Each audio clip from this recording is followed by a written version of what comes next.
Want to open links in Chrome, Firefox or Brave instead of Safari? Here's how to change your default browser on iPhone.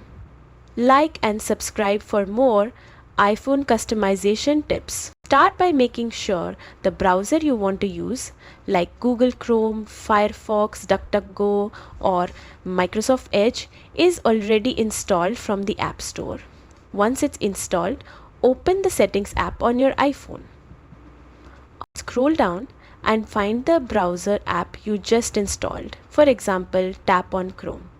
Inside the app settings, you'll see an option that says Default Browser App. Tap on it and then choose the browser you prefer from the list. That's it.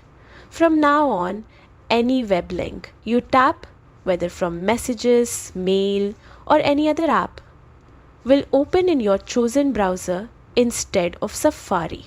Your default browser is now updated. Like and subscribe for more iPhone personalization guides and tech tips.